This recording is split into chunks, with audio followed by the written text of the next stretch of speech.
നമസ്കാരം ശ്രീ ആരിഫ് ഹുസൈൻ. നമസ്കാരം. ഈ 2 ദിവസം മുൻപ് ശ്രദ്ധ ആകർഷിച്ച ഒരു വിഷയമാണ് ഇറാൻ ഹിജബ് ക്ലിനിക്കുകൾ ആരംഭിക്കുന്നു എന്ന് പറഞ്ഞിട്ടുള്ള ഒരു വാർത്ത. ഉം. പ്രത്യേകിച്ച് അവിടെ സ്ത്രീകളുടെ ഇടയിൽ നിന്ന് വലിയ രീതിയിൽ പ്രതിഷേധം ഉണ്ടാകുന്നു. ഹിജബ് എന്നുള്ളതല്ല, ഒരുപക്ഷെ വസ്ത്രമേ ഉപേക്ഷിക്കുന്ന ഒരു മാനസികാവസ്ഥയിലേക്ക് അവിടുത്തെ സ്ത്രീകൾ പോകുന്നു എന്നുള്ളതാണ്. ഒരുപക്ഷെ വളരെ ഭദ്രമായ ഒരു ജീവിത സാഹചര്യം മാറി അവിടെ കുറച്ച് കഷ്ടപ്പാടൊക്കെ ആരംഭിച്ചപ്പോഴാണ് അവിടെ ആ പ്രതിഷേധം ഉണ്ടായി തുടങ്ങിയത് എന്നുകൂടി നമ്മൾ ശ്രദ്ധിക്കേണ്ടതുണ്ട്. ഈ ഹിജബ് ക്ലിനിക്കുകൾ വളരെ സയന്റിഫിക്കായി ശാസ്ത്രീയമായിട്ടൊക്കെ ചികിത്സിച്ച് മാറ്റുന്നതാണെന്ന് ഇറാൻ ഭരണകൂടം അവകാശപ്പെടുമ്പോഴും അവിടെ എന്തായിരിക്കും സംഭവിക്കുക എന്നുള്ളത് നമുക്ക് ഊഹിക്കാൻ സാധിക്കുന്നതേ ഉള്ളൂ. എന്റെ ഒരു ആശങ്ക അല്ലെങ്കിൽ ഒരു ആലോചന ഇതിൽ എന്താണെന്ന് വെച്ചാൽ, കേരളത്തിലും നമുക്കറിയാം ഹിജബ് ഈസ് മൈ ബർത്ത് റൈറ്റ് എന്നോ ഹിജബ് ഈസ് മൈ ചോയ്സ് എന്നൊക്കെ പറഞ്ഞ് വാട്സപ്പിലും ഫേസ്ബുക്കിലൊക്കെ DP ഇട്ടുകൊണ്ട് അത് കുറച്ചു നാൾ മുമ്പേ നമ്മൾ കണ്ടു തുടങ്ങിയ ഒരു രീതിയാണ് ഹിജബ് ഉപയോഗിക്കുന്ന മുസ്ലിം സ്ത്രീകളുടെ. അപ്പൊ അത് വീട്ടിൽ നിന്നുള്ള പ്രഷർ കൊണ്ടാണോ അല്ലെങ്കിൽ ഇത് എന്റെ സ്വന്തം ചോയ്സ് ആണോ എന്നൊക്കെയുള്ളത് അത് വേറൊരു ചോദ്യം ആക്കേണ്ട ഒരു വിഷയമാണ്. ഇവിടെയും ഇങ്ങനെ ഹിജബ് ക്ലിനിക്കുകൾ നേരത്തെ പറഞ്ഞതുപോലെയാണ്. ഈ ഒരുപക്ഷെ വളരെ ഭദ്രമായ ജീവിത സാഹചര്യങ്ങളൊന്ന് കുറഞ്ഞു തുടങ്ങുമ്പോൾ നമുക്കറിയാം കേരളത്തിന്റെ സാമ്പത്തിക സ്ഥിതിയൊക്കെ നമുക്കറിയാം. ഒരുപക്ഷെ ഇത് ഉപേക്ഷിക്കുന്ന, ഇതെന്റെ ചോയ്സ് ആണെന്ന് പറഞ്ഞവർ ഇത് ഉപേക്ഷിക്കുന്ന ഒരവസ്ഥയിലേക്ക് മാറുമ്പോൾ ഇവിടെയും ക്ലിനിക്കുകൾ ആരംഭിക്കാൻ, നേരത്തെ പറഞ്ഞൊരു വോട്ട് ബാങ്ക് പ്രീണന നയമൊക്കെ വെച്ച് സർക്കാരും അതിന് ചേർന്ന് നിൽക്കുകയുള്ളൂ. അങ്ങനെ ഒരു ആരംഭിക്കാൻ ഒരു സാധ്യത ഈ അടുത്ത കാലത്ത് എങ്ങാനും കാണുന്നുണ്ട്. അത് പേടിപ്പിക്കുന്നതാണ്, അത് ആലോചിക്കുമ്പോൾ പേടിപ്പിക്കുന്നതാണ്. താങ്കൾക്ക് എന്താണ് തോന്നുന്നത്?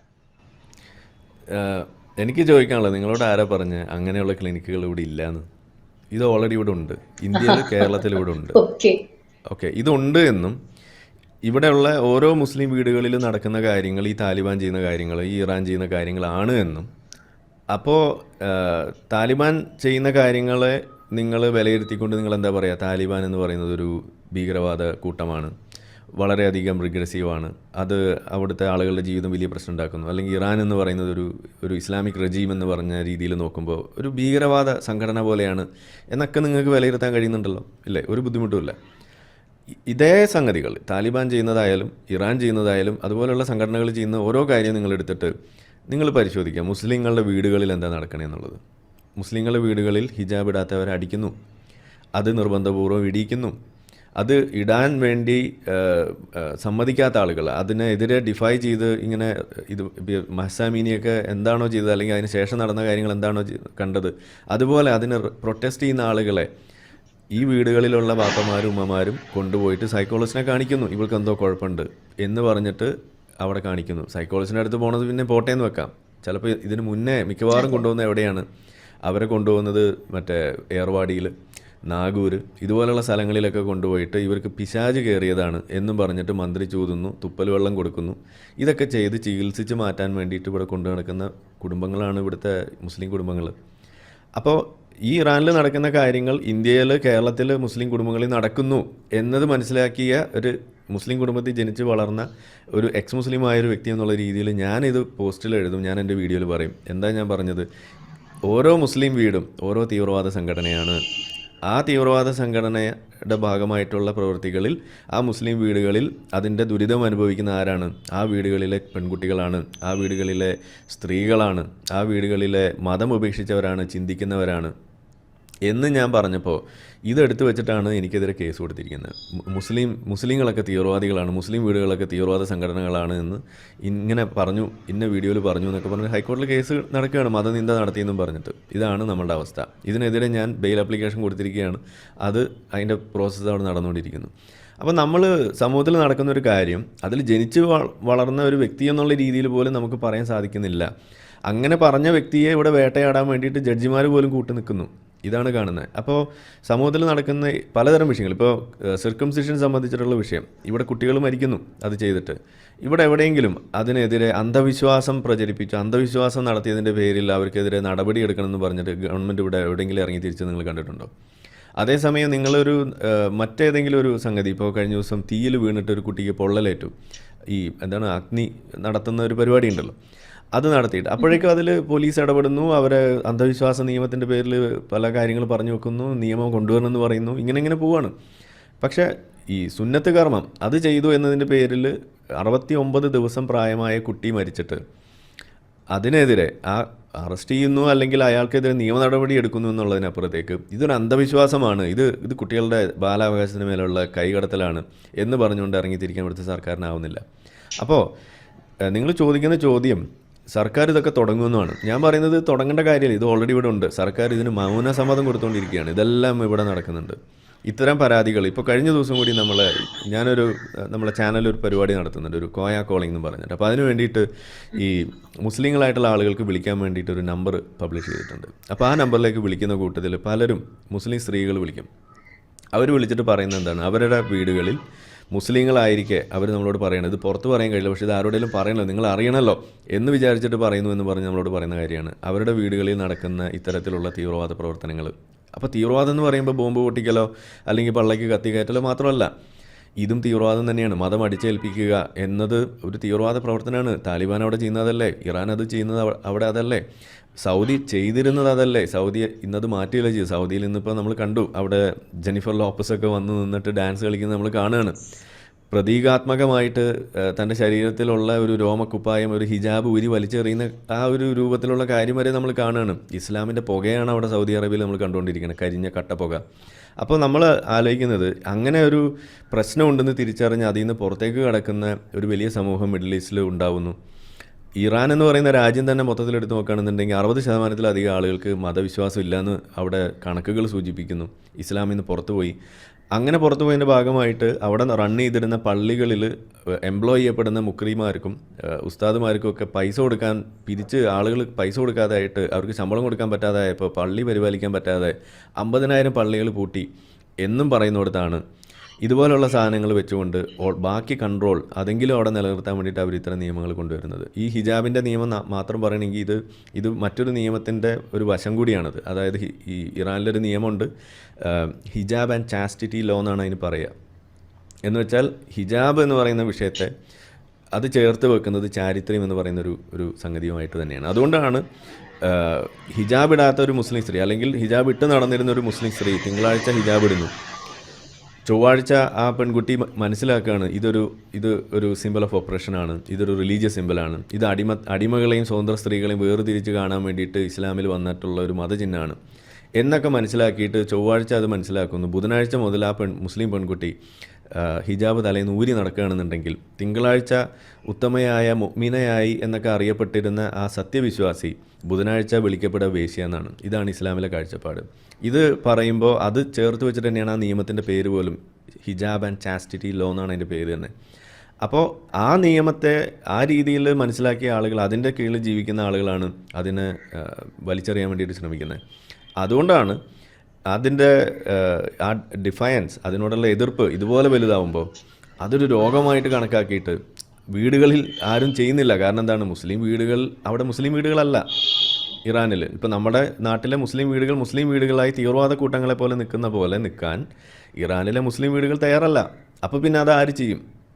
ഭരണകൂടം ചെയ്യേണ്ടി വരും. നമ്മുടെ നാട്ടിൽ എന്തുകൊണ്ട് ഭരണകൂടം ചെയ്യുന്നില്ല? ഇവിടെ മുസ്ലിം വീടുകൾ അത് ചെയ്യുന്നുണ്ട്, അതുകൊണ്ടാണ് അത് ചെയ്യാത്തത്. ഇത് എന്റെ വീട്ടിലെ കാര്യമാണ്, അതിൽ നിങ്ങൾക്ക് ഇടപെടാൻ അവകാശമില്ല എന്നൊരു വാദം മുന്നോട്ട് വെക്കാമല്ലോ അല്ലേ? വെക്കാം. മതസ്വാതന്ത്ര്യം എന്ന് പറയും, അതെല്ലാം ഇവിടെ നടക്കും. ഈ മതസ്വാതന്ത്ര്യം എന്നൊക്കെ പറഞ്ഞ് ഭരണഘടന ഉറപ്പ് നൽകുന്നു എന്നൊക്കെ പറയുമ്പോൾ ഇവരോട് എനിക്ക് എപ്പോഴും പറയാനുള്ള കാര്യം, നിങ്ങൾ കരുതുന്നത് പോലെ ഭരണഘടന ഒരു അലുവയല്ല. നിങ്ങൾക്ക് ആവശ്യമുള്ള സാധനം ഇതിൽ നിന്ന് മുറിച്ചെടുക്കുക എന്നുള്ളതല്ല. നിങ്ങൾക്ക് മതസ്വാതന്ത്ര്യം ഉള്ളതുപോലെ തന്നെ മതമില്ലാതെ ജീവിക്കാനുള്ള സ്വാതന്ത്ര്യം ഇതേ ഭരണഘടന നൽകുന്നു. അതല്ലെങ്കിൽ വസ്ത്ര സ്വാതന്ത്ര്യം നൽകുന്നു, അതല്ലെങ്കിൽ അഭിപ്രായ സ്വാതന്ത്ര്യം നൽകുന്നു എന്നുള്ളത് അവർ മറക്കുകയാണ്. അല്ലെങ്കിൽ ആ അലുവക്കഷ്ണത്തിൽ നിന്ന് അത് അവരെടുക്കില്ല. ആ അലുവക്കഷ്ണം അവർ കൊണ്ടുപോയി ചവറ്റുകൊട്ടയിലിടും. അപ്പോൾ ഇവരുടെ ഈ ഭരണഘടനയെ കൂട്ടുപിടിച്ചിട്ട് ഇത്തരത്തിലുള്ള പിന്തിരിപ്പൻ മത ആശയങ്ങൾ സമൂഹത്തിൽ ഇറക്കാൻ നോക്കുന്ന ആളുകൾ, അവരോട് നമുക്ക് പറയാനുള്ളത്, നിങ്ങളിത് ഈ അലുവ മുഴുവൻ കഴിക്കണം. അല്ലാതെ നിങ്ങൾക്ക് ഇഷ്ടമുള്ളത് അതിൽ നിന്ന് എടുക്കാനുള്ള ഒരു ബുഫേ സിസ്റ്റം അല്ല ഈ പറയുന്ന ഭരണഘടന എന്നുള്ളത് ആദ്യം മനസ്സിലാക്കണം. അതാണ് ഇവർക്ക് മനസ്സിലേക്ക് കയറാത്തത്. അപ്പോൾ ഞാൻ പറഞ്ഞത്, ഈ ലോകം മാറുകയാണ്, ലോകം ഈ ഇസ്ലാമിനെ തിരിച്ചറിയാണ്. അതിനനുസരിച്ചുള്ള കാര്യങ്ങൾ, പോളിസി ചേഞ്ചസ് ലോകമെമ്പാടും വരുമ്പോൾ അറബ് രാഷ്ട്രങ്ങൾ അതിന് വലിയ തുടക്കം ഇടുന്ന ആളുകളായിട്ട് മാറുമ്പോൾ നമ്മുടെ നാട്ടിൽ ഇത് കൂടുതൽ അടിച്ചേൽപ്പിക്കുന്നതിന് തുല്യമായ കാര്യങ്ങളാണ് നടന്നുകൊണ്ടിരിക്കുന്നത്. ഇതിനെ എൻഫോഴ്സ് ചെയ്യുന്ന രീതിയിൽ ഇപ്പോൾ ഹിജാബ് പ്രക്ഷോഭമൊക്കെ വന്നപ്പോൾ നമ്മുടെ ഇവിടുത്തെ ആളുകൾ എടുത്തിട്ടുള്ള നിലപാടുകൾ അങ്ങനെയാണ്. അതൊക്കെ ശരിക്കും പറഞ്ഞാൽ വളരെ പിന്തിരിപ്പനാണെന്ന് നമ്മൾ പറയുന്നത്. അതുകൊണ്ട് അതിൻ്റെ വസ്തുതകളൊന്നും അവർക്ക് അറിയണ്ട.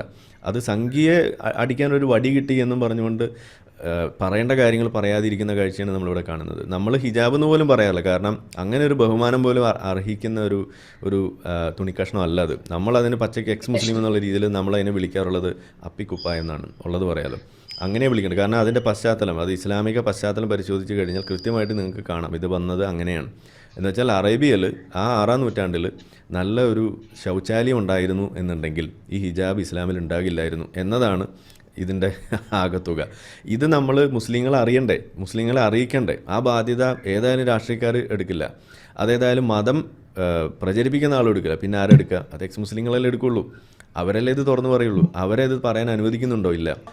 അവരെ വേട്ടയാടാൻ വേണ്ടിയിട്ട് ഇവിടുത്തെ പോലീസ്, ഇവിടുത്തെ പട്ടാളം, ഇവിടുത്തെ നിയമ സംവിധാനങ്ങൾ, ഇവിടുത്തെ ഗവൺമെൻറ് നിയമങ്ങൾ, അതുപോലെ ജഡ്ജിമാരടക്കം നമുക്കെതിരായിട്ടാണ് ഇവിടെ നിൽക്കുന്നത്.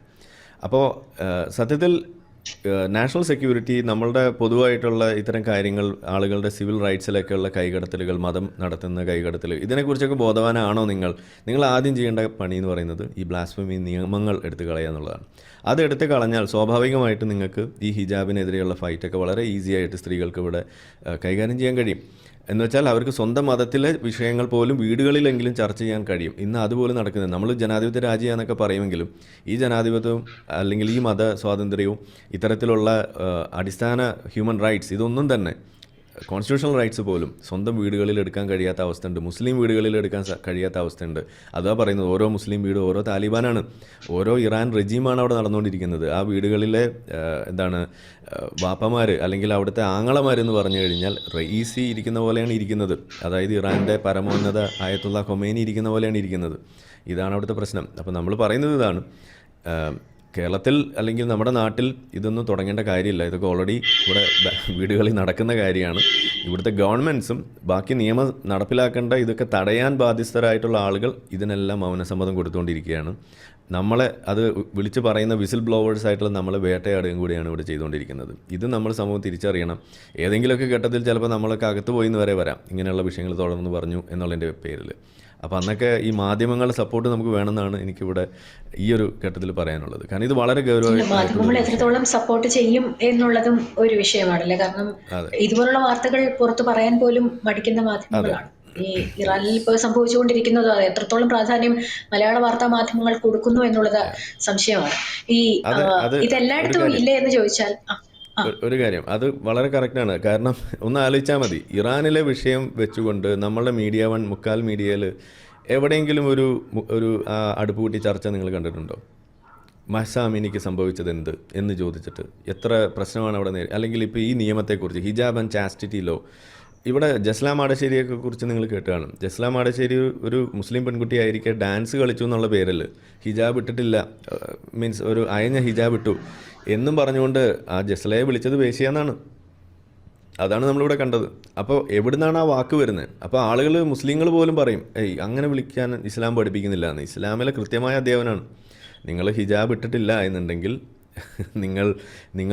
നിങ്ങളെ വേണമെങ്കിൽ റേപ്പ് വരെ ചെയ്യാം എന്നതാണ് ഇസ്ലാം സിഗ്നൽ ചെയ്യുന്നത്. ഇതാണ് ഇസ്ലാമിൻ്റെ കാഴ്ചപ്പാട്. ഒരു സ്ത്രീ പാദസരം ഇട്ട് ശബ്ദമുണ്ടാക്കി നടക്കാൻ പാടില്ല, അവൾ പെർഫ്യൂം ഉപയോഗിക്കാൻ പാടില്ല, അങ്ങനെ ഉപയോഗിക്കുന്നവർ വേശ്യകളാണ്. ഇതാണ് ഹദീസിൽ എഴുതി വെച്ചിരിക്കുന്നത്.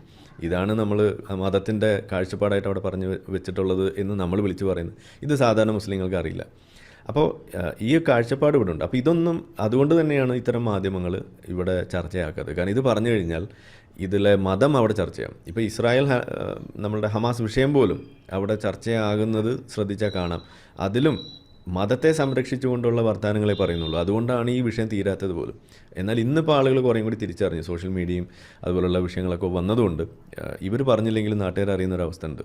അപ്പോൾ പത്രങ്ങൾ പോലും അപ്രസക്തമാവുകയാണ്. ഇതൊക്കെ അടച്ചുപൂട്ടും. നമ്മൾ കാണുന്ന ഈ പ്രിൻറ്റ് മീഡിയ എന്നൊക്കെ പറഞ്ഞ് കൂടിപ്പോയ ഒരു 5-10 വർഷം കൂടി കാണും. അത് കഴിഞ്ഞാൽ ഇവരെല്ലാവരും യൂട്യൂബ് ചാനലിട്ട് ഇരിക്കുന്ന അവസ്ഥ തന്നെയാണ് വരാൻ പോണത്. അപ്പോൾ അന്ന് ഇവരിതൊക്കെ പറയേണ്ടി വരും. കാരണം എന്താണെന്ന് പറഞ്ഞാൽ ഇല്ലെങ്കിൽ നാട്ടുകാരും അവരുടെ ചാനൽ കാണില്ല. പിന്നെ ന്യൂസ് ഇൻഫ്ലുവൻസേഴ്സ് എന്ന് പറയുന്ന ഒരു പുതിയ കാറ്റഗറി ആളുകൾ ഇവിടെ വന്നുകൊണ്ടിരിക്കുകയാണ്.